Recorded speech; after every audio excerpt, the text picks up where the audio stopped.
Salut à tous les amis, c'est Stéphane et bienvenue dans cette nouvelle vidéo. Aujourd'hui, deuxième épisode de ma collaboration avec les collègues vidéastes youtubeurs. Let's go. Et oui les amis, la première collaboration, je vous la remets ici si vous n'avez pas vu. Super intéressante, encore merci les gars. Aujourd'hui pour cette deuxième vidéo, j'ai un collègue vidéaste youtubeur qui s'appelle Vrink qui va nous parler de deux applications qu'il utilise au quotidien. Une fonctionnalité qui pourrait bien nous servir dans la vie de tous les jours, surtout en cette saison. Et d'une autre fonctionnalité ce coup-ci sur YouTube que moi je trouverais super top. Mais enfin, je laisse la parole à Vrink, je vous retrouve tout de suite après. À toi, Vrink. Hey, salut tout le monde, c'est Vrink, comment ça va? Aujourd'hui, on se retrouve pour une nouvelle vidéo. Et aujourd'hui, petite vidéo spéciale, parce qu'il y a Stéphane qui m'a contacté pour un sujet que je dois aborder avec lui et avec vous, c'est-à-dire le sujet de l'high-tech.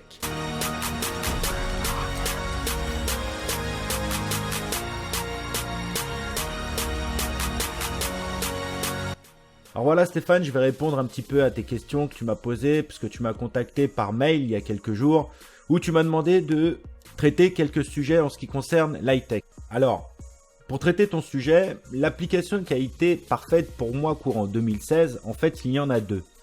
La première application qui a été parfaite pour moi, ça a été Waze. Effectivement, pour aller sur mon lieu de travail, je dois parcourir à peu près 20 km. Seulement, ces 20 km là, au départ, quand j'ai emménagé dans la région parisienne, c'était l'enfer.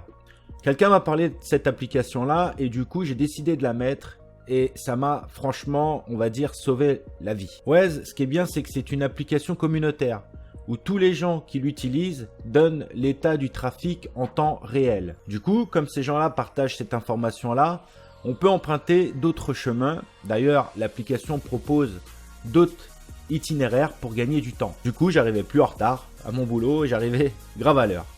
La deuxième application qui a été parfaite pour moi via mon téléphone portable, ça a été CamSam.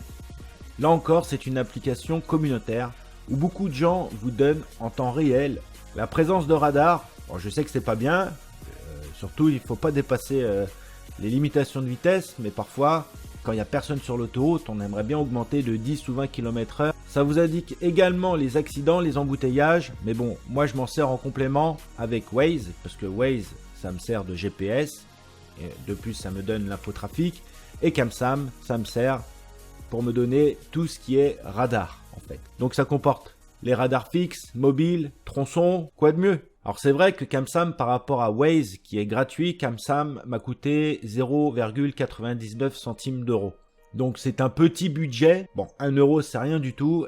Par contre l'efficacité de cette application est vraiment redoutable. Grâce à cette application là j'ai pu éviter quelques petits désagréments avec la police. Notamment des radars fixes qui se trouvaient justement sur ma route en direction du sud. Ensuite une innovation que j'aurais aimé voir courant 2016. C'est surtout en ce moment, vu qu'on arrive en période hivernale, je ne comprends pas pourquoi on n'arrive pas à faire des pare-brises anti-gel. Effectivement, en hiver, quand on sort le matin et qu'il fait très très froid, voilà, pare-brise gelé, donc obligé de sortir le grattoir, les gants ou la bombe anti-givre, les serrures aussi, parfois givre, mais bon, là je parle des pare-brises.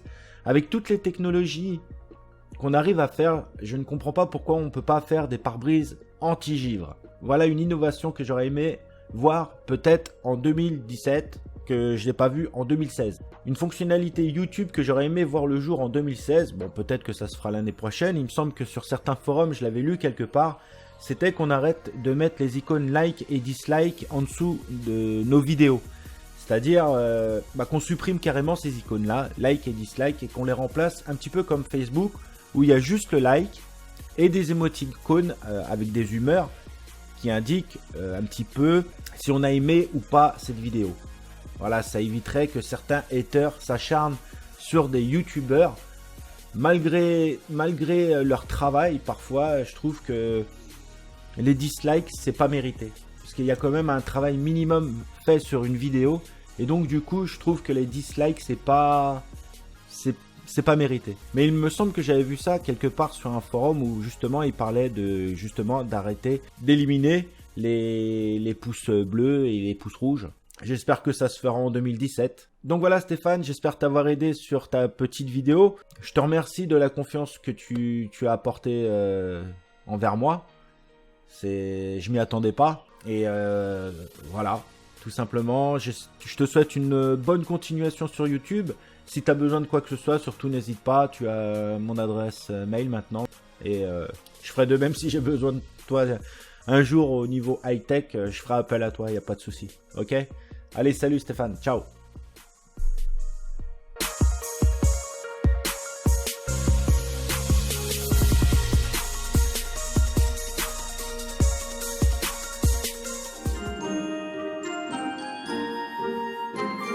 Merci à toi Vrink pour cette vidéo, franchement au top. Merci pour ces deux applications. Il y en a une que je connaissais, ouais je connaissais, par contre CamSam je ne connaissais pas. Je vais m'y intéresser, ça peut être pas mal effectivement. La fonctionnalité pour dégivrer les pare-brises, ouais, je suis entièrement d'accord avec toi. Et surtout la fonctionnalité YouTube, je suis entièrement là aussi d'accord avec toi, parce que je pense que ça pourrait faire que du bien. Mais bon, on verra si YouTube le fera un jour ou pas. Alors quant à moi, je vous avais dit que je vous dirais ce qui m'a manqué en 2016. Alors ce qui m'a manqué en 2016, il y a deux choses. La première, je la dis dans cette vidéo. La deuxième, je la dirai dans la prochaine vidéo. La première chose, c'est la capacité de stockage dans les téléphones. Heureusement, Apple a abandonné sa capacité de 16 Go. Heureusement, on commence à des 32 Go, mais toutes les marques commencent, pour moi, à des capacités assez faibles. Pour moi, la capacité d'entrée de gamme serait 128 Go. Je pense qu'aujourd'hui, c'est le minimum avec les jeux qu'on voit arriver comme Pokémon Go, maintenant Mario Run, etc. Il y a des jeux qui prennent beaucoup de place. Lors des mises à jour, ils en prennent de plus en plus. Et pour moi, 128 Go, c'est le minimum. Surtout que les smartphones maintenant filment aussi en 4K avec une qualité au top. Donc voilà, pour moi, 128 Go, c'est le minimum. Je regrette que les constructeurs ne fassent pas d'entrée de gamme avec 128 Go. Encore une fois, merci à Vrink parce que franchement, il a fait un travail de fou. Il a pris du temps, il a fait cette vidéo, il me l'a envoyé, je te remercie. Alors moi, effectivement, je vais aller vers Vrink parce que il m'a, conditionné à What, donc World of Tanks. Et c'est un jeu que je connaissais pas. Je suis pas très gamer à la base, mais voilà, à force de voir les gameplays de Vrink, je vous invite vraiment à aller sur sa chaîne YouTube et de vous abonner, vous verrez. Il fait des gameplays qui sortent de l'ordinaire en tous les cas. Moi, ça me plaît bien. Et je suis régulièrement toutes ces vidéos et il m'a converti à ce jeu-là qui est World of Tanks. Merci à toi Vrink encore une fois pour ta collaboration, c'est vraiment top, je te remercie infiniment. Les amis, quant à moi, je vous dis à très bientôt pour une prochaine vidéo, plein de bonnes choses à vous, salut!